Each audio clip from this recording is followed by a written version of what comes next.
नमस्कार। देखिए, बिहार आयुष काउंसलिंग का जो आपका चॉइस फिलिंग का डेट था थर्ड राउंड का, तो आप देखेंगे यहाँ 19 अक्टूबर से स्टार्ट था, जो कि आपका कल आपने देखा था रजिस्ट्रेशन कम चॉइस फिलिंग जो है आपका स्टार्ट नहीं हुआ था। लेकिन आज आपका जो चॉइस फिलिंग प्रोसेस है वो स्टार्ट हो चुका है, उसका लिंक आ चुका है। लेकिन चॉइस फिलिंग करने से पहले, ठीक है, लिंक आया, मैं आपको बताने वाला हूँ। उससे पहले आपको इस सीट मैट्रिक पे ध्यान देना है, ठीक है। इस सीट मैट्रिक है, इस पे आपको बिल्कुल ध्यान देना है, ठीक है। देखिए, आपको चॉइस फिलिंग हालाँकि लिंक आ चुका है, पहले मैं लिंक पे ही क्लिक करता हूँ, लिंक आपको दिखा देता हूँ। देखिए, जैसे कि मैंने आप लोगों ने कमेंट किया था, मैंने बोला था कि आज अगर आएगा चॉइस फिलिंग का लिंक तो ठीक है, नहीं तो अदरवाइज़ कल आएगा तो डेट एक्सटेंड हो जाएगा। लेकिन ऐसा कुछ नहीं हुआ, आज ही आ गया है, तो अब डेट कोई आपका एक्सटेंड नहीं होने वाला है। 22 तक डेट है आपका, तब तक आपको चॉइस फिलिंग कर लेना है, ठीक है, ये ध्यान में रखते हुए।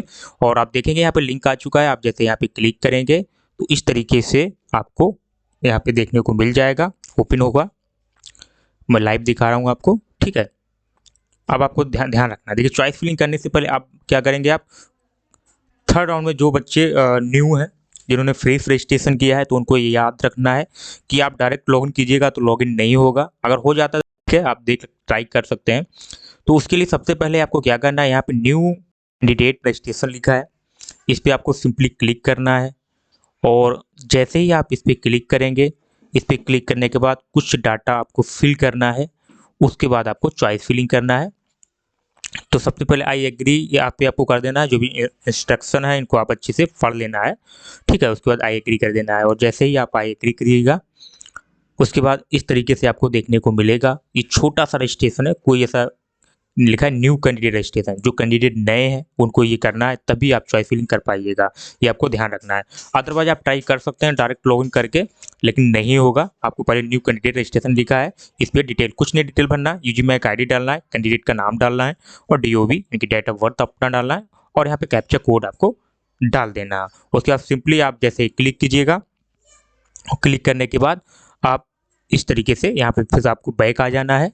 उसके बाद आपको यहाँ पे आईडी पासवर्ड डाल के लॉगिन कर लेना है, फिर आप जो है मेन पेज पे चले जाएंगे। तो ये प्रोसेस यहाँ से होगा, उसके बाद आपको चॉइस फिलिंग करना है, ठीक है। ये प्रोसेस है, लिंक भी आ चुका है। एक बात आपको ध्यान रखना है सीट मैट्रिक का, ठीक है, मैं एक बार पहले से ही बता देता हूँ कि आप जब चॉइस फिलिंग करेंगे तो आपको ये ध्यान में रखना है कि जो सीट किस कॉलेज में कितना सीट है और किस कैटेगरी में कितना सीट है।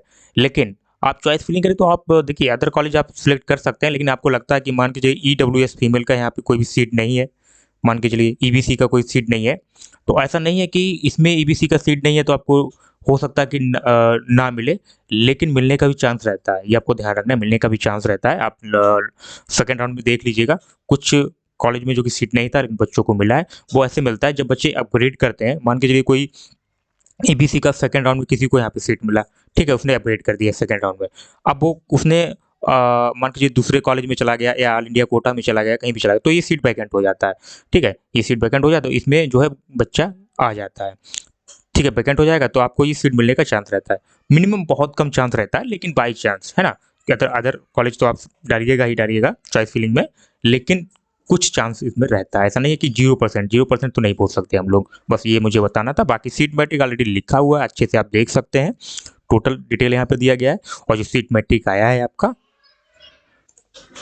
इसमें क्लियर लिखा हुआ है, जैसे कि आप देखेंगे इसमें ये बोला गया कि जो अपग्रेड बच्चा अपग्रेड किए हैं तो उनका सीट इसमें इंक्लूड नहीं है, ये आपको ध्यान रखना है। जो बच्चे अपग्रेड किए हैं वो इंक्लूड नहीं है, वो उनका रिजर्व सीट है, ठीक है। तो जब सीट अलॉटमेंट आपका आएगा, ठीक है, तो उस समय जो है ये आपको डाटा सीट अलॉटमेंट के टाइम जो अपग्रेड होगा तब जो डाटा उसमें फीड किया जाएगा, ठीक है, उस टाइम जो है कन्वर्ट किया जाएगा, ऐसा नहीं कि अभी।